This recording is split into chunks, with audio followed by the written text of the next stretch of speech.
You've probably heard of the little blue pill for men, but have you ever heard of the little pink pill for women?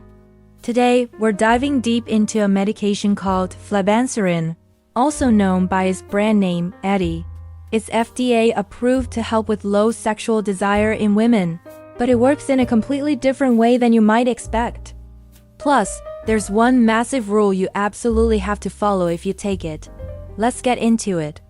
So, what is Flibanserin actually for? Doctors prescribe it to treat something called Hypoactive Sexual Desire Disorder, or HSDD. In simple terms, HSDD is when you have a persistent and distressing lack of interest in sex that is uncaused by another medical condition, relationship problems, or medication side effects. It's not just having a low desire day. It's a chronic condition that causes real frustration.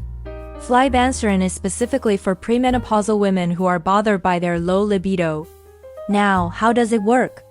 This is where it gets interesting. Unlike medications that increase blood flow, Flibanserin works directly on the brain. You can think of it like an antidepressant, but specifically for your libido.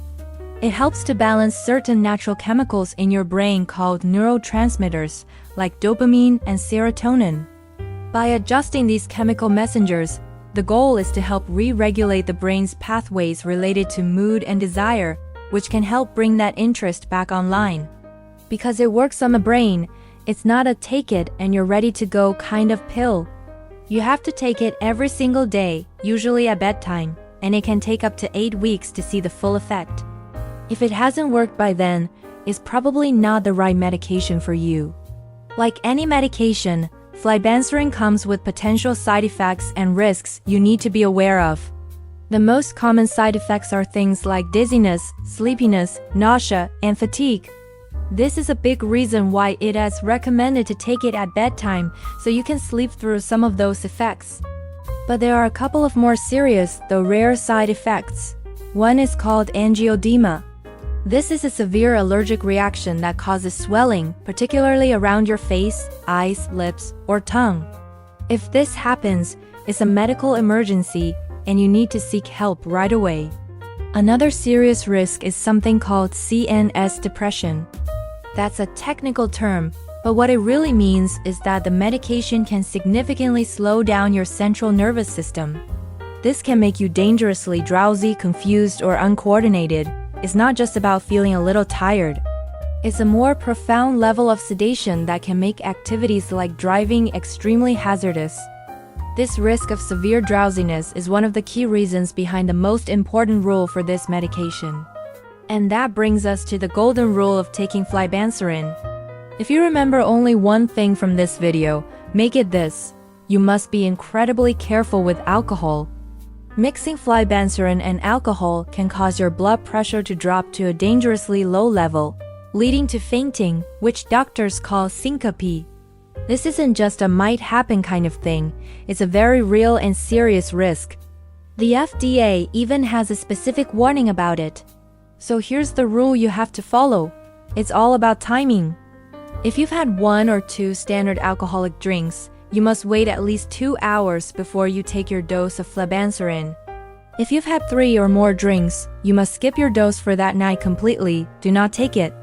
It's simply not worth the risk of a sudden drop in blood pressure and passing out, which could lead to serious injury. You can just resume your dose the next night at bedtime. Seriously, this alcohol rule is non-negotiable for safety. Another crucial point is drug interactions. Flibanserin interacts with a lot of other medications, and mixing them can increase your risk of side effects like low blood pressure and fainting. You need to be especially careful if you're taking certain common medications.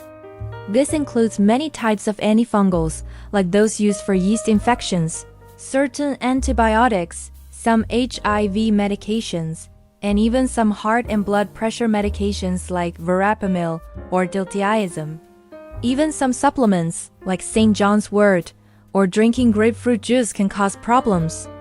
It is absolutely vital that your doctor knows every single medication and supplement you are taking before you start Flibanserin. So, who shouldn't take this medication? People with liver problems should not take Flibanserin. as their body may not be able to process the drug properly, which increases the risk of severe side effects. Also, as we've discussed, if you're not able to follow the strict rules about alcohol, this is not the right choice for you. Before you consider asking your doctor about Flibanserin, it's important to have an open conversation about your full medical history. Be sure to tell them about any liver issues, low blood pressure problems, any history of dizziness or fainting, and your typical alcohol consumption. They need all of this information to decide if Flibanserin is a safe and appropriate option for you. Remember, HSDD is a recognized medical condition, and there are different ways to approach it, including therapy and lifestyle changes. This medication is just one tool in the toolbox. I'm really curious to hear from you all. Have you or anyone you know tried this medication? What was the experience like? Sharing your story in the comments can really help our community learn from real-world experiences. Of course, please remember that comments are not medical advice. Thank you so much for watching this breakdown. If you found this information helpful, please hit that like button and subscribe for more deep dives into medications and health topics. Stay safe, stay healthy, and I'll see you in the next video.